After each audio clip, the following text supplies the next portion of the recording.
నా ఆడబిడ్డలు ఆర్టీసీ బస్సులో ఉచితంగా ప్రయాణం చేసేది ఇప్పటికే సుమారుగా 14 కోట్లు జీరో టికెట్ 14,25,00,000 మంది నిన్నటి వరకు జీరో టికెట్ బేస్తో ప్రయాణం చేశారన్నది మీకు మీ ద్వారా యావత్ తెలంగాణ ప్రజలకు తెలియజేయదలుచుకున్నాం. ఈ రెండిటితో పాటుగా మిగతా 4 గ్యారంటీల్లో క్షుణ్ణంగా డిబేట్ చేసి ఈ అసెంబ్లీ సాక్షిగా ఇంకా 2 గ్యారంటీలని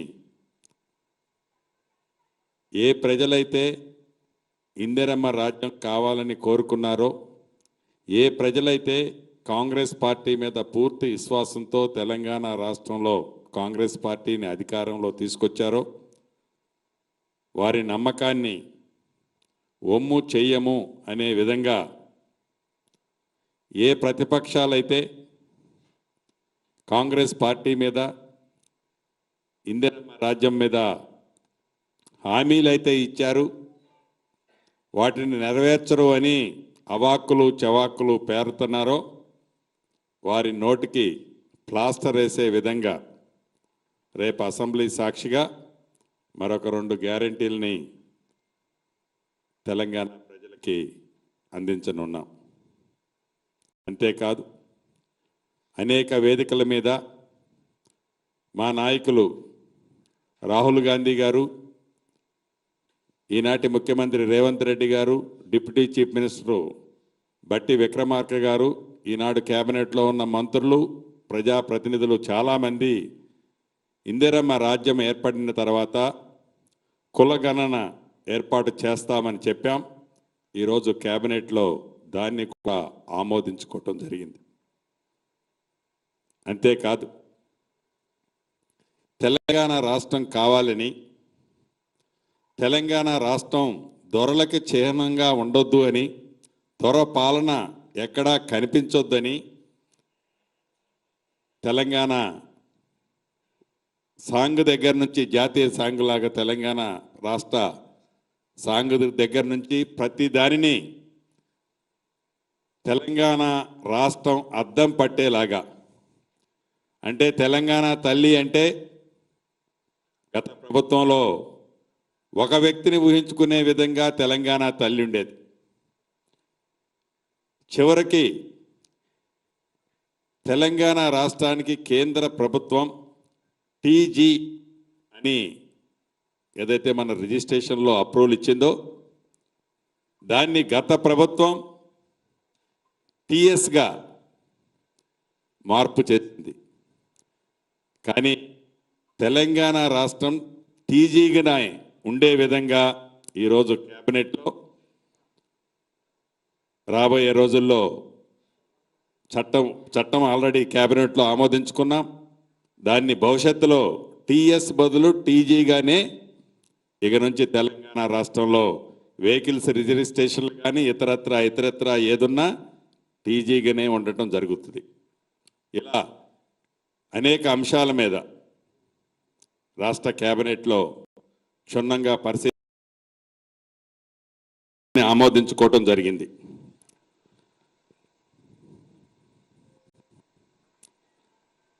అదే రకంగా అందశ్రీ గారు రాసిన జయ జయ హే తెలంగాణ గీతాన్ని రాష్ట్ర గీతంగా మార్చాలని కేబినెట్లో నిర్ణయం తీసుకోవటం జరిగింది.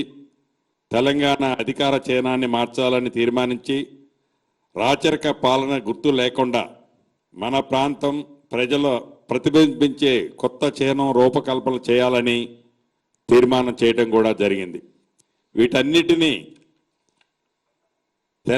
అంటే ఏ తెలంగాణ రాష్ట్రం వస్తే తెలంగాణ ప్రజలకి గౌరవం దక్కుద్దో, ఏ తెలంగాణ రాష్ట్రం ఏర్పడితే అభిమానం ఆత్మాభిమానంతో తెలంగాణ ప్రజలు ఉండాలని కోరుకున్నారో అది గడిచిన 10 సంవత్సరాల్లో సాధించుకున్న తెలంగాణలో రాచరపు నడవడికే కనపడింది. కానీ పోరాటం చేసి సాధించుకున్న ఆ ప్రతిబింబాలు ఎక్కడా కూడా తెలంగాణ రాష్ట్రంలో మనకి కనిపించలేదు. దాన్ని ఈనాడు కేబినెట్లో అది కనిపించే విధంగా క్షుణ్ణంగా చాలా ఇన్డెప్త్గా ప్రతిబింబించే విధంగా, అంటే పోరాటం చేసిన వాళ్ళు కానీ ఆనాడు అనేక సార్లు జైలు పాలైన వాళ్ళు కానీ తెలంగాణని తెచ్చుకున్నది ఇందుకు అనే విధంగా ఈ ప్రభుత్వం వాటన్నిటిని కూడా మార్పు చేయాలి అనేది ఒక నిర్ణయం తీసుకోవడం జరిగింది. ఆ నిర్ణయాన్ని తప్పకుండా అతి కొద్ది రోజుల్లో ప్రజల ముందుకు పెట్టి కవులు, కళాకారులు, మేధావుల అభిప్రాయాలకు అనుగుణంగా వాటన్నిటినీ, ఆ చిహ్నాలన్నిటినీ మార్పు చేయాలని ఈరోజు కేబినెట్ నిర్ణయం తీసుకుంది.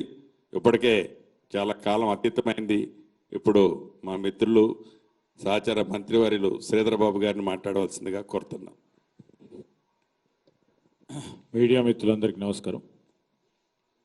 ఇప్పుడే సహచార మంత్రివర్గ సోదరులు శ్రీనివాసరెడ్డి గారు, ఐ&పిఆర్ మంత్రి గారు చెప్పిన అనేక అంశాలపై ఈరోజు రాష్ట్ర కేబినెట్లో అనేక విషయాలపై చర్చ జరగటం. 8వ తారీఖు నుంచి అసెంబ్లీ సమావేశాలు నిర్వహించడం జరుగుతుందని కేబినెట్ నిర్ణయం తీసుకుంది. దానికి తోడు ఈరోజు కొడంగల్ ఏరియా డెవలప్మెంట్ అథారిటీ ఏర్పాటు చేయాలని,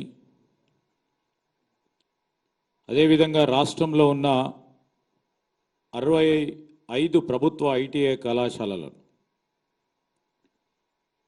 అడ్వాన్స్ టెక్నాలజీ సెంటర్స్గా అప్గ్రేడ్ చేయాలని రాష్ట్ర కేబినెట్ నిర్ణయం తీసుకున్నారు. యువతకు ఉన్నత ఉపాధి అవకాశాలు కల్పించే విధంగా దాంట్లో అనేక కోర్సులను నిర్వహించడం జరుగుతుంది. దానికి తోడు హైకోర్టుకి, తెలంగాణ రాష్ట్ర హైకోర్టుకి 100 ఎకరాల భూమిని కేటాయించేందుకు మంత్రిమండలి ఆమోదం తెలిపింది. అదేవిధంగా ఈరోజు క్యాబినెట్లో ఖైదీలకు సంబంధించి క్యాబినెట్లో చర్చ జరిగింది. ఖైదీలకు సంబంధించిన క్షమాభిక్ష అమలు చేయాల్సిన విషయంపై, వారి విడుదలకు అవసరమైన న్యాయపరమైన చర్యలు తీసుకోవాలని సంబంధిత అధికారులకు ఆదేశించడం జరగడంతో పాటు ఈరోజు ఇంతకు పూర్వకం మరి సహచరులు శ్రీనివాసరెడ్డి గారు చెప్పినట్టు కేంద్ర ప్రభుత్వం ఆ రోజు మన మోటార్ వాహనాలకు సంబంధించిన రిజిస్ట్రేషన్ విషయంలో వారు ఇచ్చిన గెజిట్ మేరకు, కేంద్ర ప్రభుత్వం గెజిట్ మేరకు టీజీ వాహనాలన్నిటికీ కూడా ఇక నుండి టీజీ నెంబర్ ప్లేట్తోనే రిజిస్ట్రేషన్ కావటం జరుగుతుంది. ఆనాడు టీఆర్ఎస్ పార్టీ ప్రభుత్వం రూల్ లేకుండా, రెగ్యులేషన్ లేకుండా కేంద్ర ప్రభుత్వం అనేక రాష్ట్రాలకు సంబంధించి తీసుకున్న నిర్ణయాలకు వ్యతిరేకంగా ఈరోజు కేవలం వారి పార్టీతోని ప్రతి ఒక్క అంశాన్ని ముడిపెట్టాలని టీజీ అని కేంద్ర ప్రభుత్వం గెజిట్ ఇస్తే టీఎస్ అని పెట్టారు. ఎందుకంటే దాంట్లో వారి పార్టీకి సంబంధించిన చిహ్నం కనబడాలి అని అనే ఉద్దేశం. ఇదో ప్రజాస్వామికమైన మా ప్రజాపాలనలో అందరూ కూడా భాగస్వాములు కావాలని ఇంతపూర్వకం మా సోదరులు చెప్పినట్టు అధికారపరంగా చిహ్నాన్ని, అదేవిధంగా ఈరోజు మరి కావాల్సిన మరి అందశ్రీ రచించిన తెలంగాణ గీతాన్ని రాష్ట్ర గీతంగా కేబినెట్ ఆమోదించి చేయటం ఈరోజు ఒక ప్రతీకగా మేము చెప్పిన ప్రజాపాలన ముందుకు తీసుకెళ్లే ప్రయత్నంలో ఇవన్నీ కూడా నిర్ణయాలు మరి ముఖ్యమంత్రి రేవంత్ రెడ్డి గారి అధ్యక్షన జరిగిన ఈ కేబినెట్లో ఈ నిర్ణయాలు తీసుకోవటం జరిగింది. మేము ఖచ్చితంగా ఈరోజు చెప్తా ఉన్నాం, ఆ గ్యారెంటీలకు సంబంధించిన అంశం విషయంలో ఎవరికి కూడా సంశయం అవసరం లేదు, సందేహం అవసరం లేదు. ప్రధానంగా ప్రతిపక్షాలు ఇబ్బందులు పడకుండా మేము ఈరోజు మీ రాష్ట్ర ఖజానాన్ని ఖాళీ చేసినా ఇబ్బంది పడైనా రాష్ట్ర ప్రజలకు ఇచ్చిన హామీను తప్పకుండా నిలబెట్టి ముందుకు తీసుకెళ్తాం. దానిలో భాగంగానే మరో 2 గ్యారెంటీస్ని కూడా అతి త్వరలో మరి అసెంబ్లీలో ముఖ్యమంత్రి గారు మరి ప్రకటన చేయటం జరుగుతుందని మీ అందరికీ మనవి చేస్తూ సెలవు తీసుకుంటాను. ఏం సార్, ఉద్యోగ నియామకాలకు సంబంధించి ఈరోజు వ్యవసాయ డిపార్ట్మెంట్కి సంబంధించిన ఏఈఓస్కి మరి క్యాబినెట్ ఖాళీలు ఉన్న చోట నింపాలని ఆమోదం తెలియజేయడం జరిగింది. ఇంకా పూర్తి స్థాయిలో కసరత్తు జరుగుతూ ఉంది. ఎక్కడ ఏ ఖాళీలు ఉన్నాయి, గ్రూప్ 1 కానీ గ్రూప్ 4 పరంగా, గ్రూప్ 2 పరంగా పూర్తి స్థాయిలో కసరత్తు కంప్లీట్ కాలేదు. అయిన వెంటనే దానిపై కూడా కేబినెట్ నిర్ణయం తీసుకోవటం జరుగుతుంది. ఈరోజు పబ్లిక్ సర్వీస్ కమిషన్ సంబంధించిన చైర్మన్ అదేవిధంగా సభ్యులు మరి నియామకం జరిగిన తరుణంలో ఆ ప్రక్రియ కూడా వేగవంతంగా పూర్తి స్థాయిలో కంప్లీట్ చేయాలి.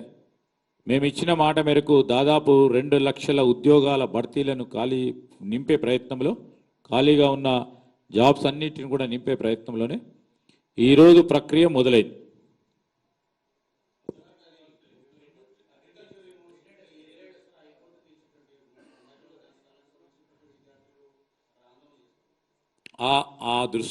మా దృష్టికి కూడా వచ్చింది. విద్యార్థులు అదేవిధంగా అక్కడ ప్రొఫెసర్స్ అందరు కూడా మా దృష్టికి తీసుకొచ్చారు. దాన్ని ఏ విధంగా దాన్ని సమస్య పరిష్కారం చేయాలనో ఆలోచన చేస్తూ ఉన్నాం. ఈరోజు ఎంబ్లంలో కాంప్లికేషన్స్ కాదు. ఈరోజు ఇంతకుముందు శ్రీనివాసరెడ్డి గారు చెప్పారు, ప్రతి ఒక్కరితోని ఈరోజు డిస్కషన్ చేయాలి. స్టేట్ అంబ్లం అనే వరకు ఈరోజు రాష్ట్రం ఏర్పాటు కావడానికి అనేక మంది కృషి చేశారు, అన్ని వర్గాల వారు కృషి చేశారు. వారందరితోని చర్చించి అందరికీ కూడా చిహ్నంగా నిలిచే మరి ఎంబ్లంని తీసుకోవాలని ఒక ఆలోచన. కేవలం ఒకరో ఇద్దరో రూమ్లో కూసుకొని నిర్ణయాన్ని కాకుండా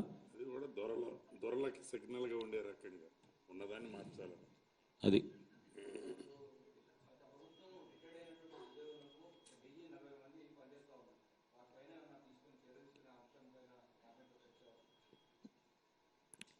కానీ క్యాబినెట్లో ఆ విషయంలో చర్చ జరగలేదు. కానీ ఈరోజు కసరత్తు జరుగుతూ ఉంది. ఏ విధంగా ఒక బెటర్ అడ్మినిస్ట్రేషన్ ఇవ్వాలా, దానికి తోడు అనేక సంవత్సరాలుగా ప్రమోషన్స్ పరంగా ఇబ్బంది పడతా ఉన్న కింద స్థాయిలో ఉన్న అధికారుల సమస్యలను కూడా తీసుకొని ఒక తగు విధమైన నిర్ణయం తొందరలో కూడా తీసుకోవడం జరుగుతుంది. అది అసెంబ్లీలో చూస్తారు కదా.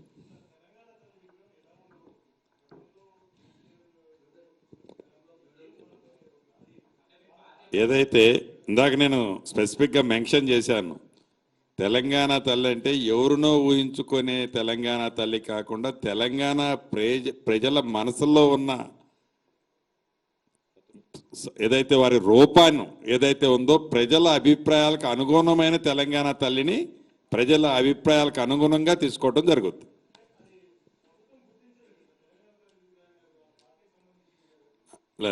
అట్లా కాదు, దాన్ని కూడా అది తెలంగాణ ప్రజలు ఆత్మ గౌరవానికి సంబంధించింది తెలంగాణ తల్లి విగ్రహం.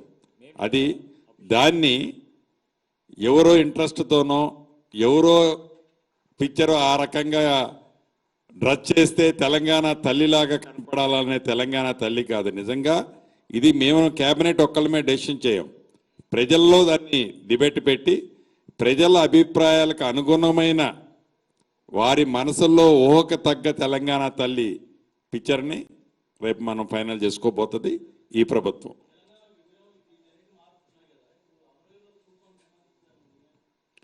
అమరవీరుల స్తూపం సబ్జెక్ట్ అయితే రాలేదు, కానీ ఈ 4 పాయింట్స్ అహంకారపూరితమైన ఆంభావంతో ఉన్న ఆ సింబల్స్ ఏవైతే ఉన్నాయో వాటి అన్నిటినీ ప్రక్షాళన చేయాలన్నదైతే క్యాబినెట్లో ఈరోజు నిర్ణయం తీసుకోవటం జరిగింది.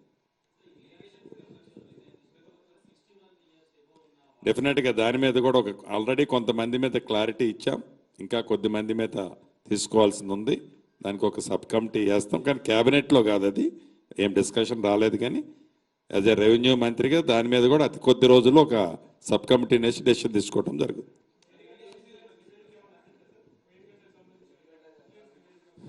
ఈ క్యాబినెట్లో ఆ డిస్కషన్ ఏమీ రాలేదు. డెఫినెట్గా రేపు అసెంబ్లీలో ఆ డిబేట్ అయితే వస్తుంది. ధరణి మీదకో సబ్ కమిటీ రిపోర్టు షార్ట్లీ రాబోతుంది. అది వచ్చిన తర్వాత దాన్ని కూడా అసెంబ్లీలో డిబేట్ చేస్తాం.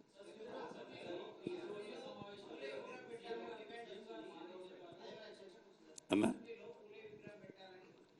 ఆ పాయింట్ ఎస్ సార్. ఈరోజు మా పార్టీ మేనిఫెస్టోలో కానీ ఈరోజు పార్టీ ప్రధానమైన నిర్ణయం నిజాం షుగర్ ఫ్యాక్టరీని పునరుద్ధరించాలని, దానిపైగా కూడా ఈరోజు ముఖ్యమంత్రి గారి అధ్యక్షతన ఒక మీటింగ్ జరిగింది. ఏ విధంగా ఎప్పుడు ఈరోజు ఆ నిజాం షుగర్ ఫ్యాక్టరీని మరొక మారు ఈరోజు ప్రజలకు ఇచ్చిన ఒక మాట నిలుపుకునే ప్రయత్నంలో మేము కసరత్తు చేస్తూ ఉన్నాం. అతి తొందరలో కూడా మరి నిజాం షుగర్ ఫ్యాక్టరీని ఏ విధంగా తిరిగి రీస్ట్రక్చరింగ్ చేసి మేము మొదలు పెట్టడం జరుగుతుందో మీకు తెలియజేస్తాం.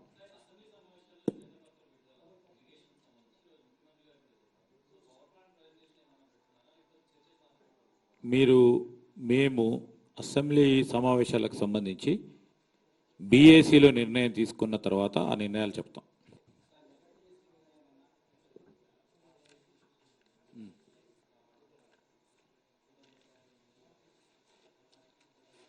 ఇప్పుడు ఆ రోజు మేము చెప్పిన మేనిఫెస్టోలో చెప్పిన ప్రతి అంశం కూడా ఒక ప్రణాళికబద్ధమైన ఆలోచన చేసుకొని మా మంత్రివర్గ సభ్యులం కానీ ముఖ్యమంత్రి గారు కానీ అందరం కూడా ఒకటి తర్వాత ఒకటి అన్నిటిని కూడా మేము చెప్పింది అమలు చేసే ప్రయత్నం చేయబోతాం. అన్నిటిని కూడా ఈరోజు మెగా డిఎస్సి చేయాలి. ఎన్ని టీచర్ పోస్టులు ఖాళీ ఉన్నాయి, ఎక్కడ ఏ విధంగా మరి నియామకాలు ఏ విధంగా జరగాలని ఒక పూర్తి స్థాయిలో మరి ఎడ్యుకేషన్ డిపార్ట్మెంట్కి సంబంధించి ప్రాసెస్ మొదలు చేపట్టాలని ముఖ్యమంత్రి గారు కూడా ఆదేశించడం జరిగింది. What sir?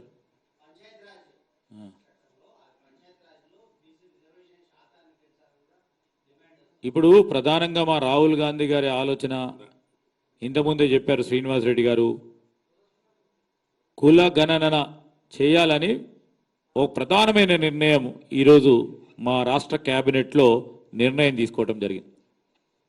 ఇంత పెద్ద నిర్ణయం తీసుకున్న తర్వాత దానికి సంబంధించి రేపొద్దున సోషో ఎకనామిక్ పొలిటికల్ అన్ని రిపర్కేషన్స్ కూడా దాంట్లో ఆలోచన చేస్తే ఒక నిర్ణయం తీసుకోవటానికే ఈరోజు కుల గణన చేస్తూ ఉన్నాం.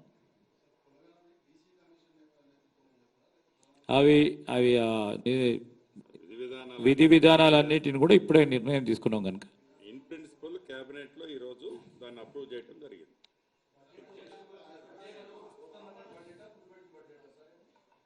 ఈరోజు మరి అసెంబ్లీ సమావేశాలకు సంబంధించి మరి గవర్నర్ గారితో మాట్లాడినాక నేను అవునండి ఈరోజు క్యాబినెట్ నిర్ణయం తీసుకోవటం జరిగింది. దానికి సంబంధించిన ప్రొసీజర్సు ప్రాసెస్ అంతా కూడా అధికార యంత్రాంగం దాన్ని ఫ్రేమ్ చేయటం జరుగుతుంది. అతి త్వరలోనే ఈరోజు నిర్ణయం తీసుకున్నాం కనుకనే తొందరనే దానికి సంబంధించిన రూల్స్ రెగ్యులేషన్స్ దానికి ప్రొసీజర్స్ ఫ్రేమ్వర్క్ను కూడా ఏర్పాటు చేయడానికి కొద్దిగా సమయం పడుతుంది కనుక తీసుకోవటం జరుగుతుంది. ఆ పాత ఉన్న రిజిస్ట్రేషన్కు సంబంధించి కూడా ఒక నిర్ణయం తీసుకొని దీంట్లో ఏ విధంగా అసిమిలేట్ చేయాలన్నా కూడా చేయటం జరుగుతుంది. గవర్నర్ గారి మొదట ప్రసంగం ఉంటుంది, తదుపరి ధన్యవాద తీర్మానం ఉంటుంది, ఆ తదుపరి రోజు బడ్జెట్ ప్రజెంటేషన్ ఉంటుంది. ఓకే,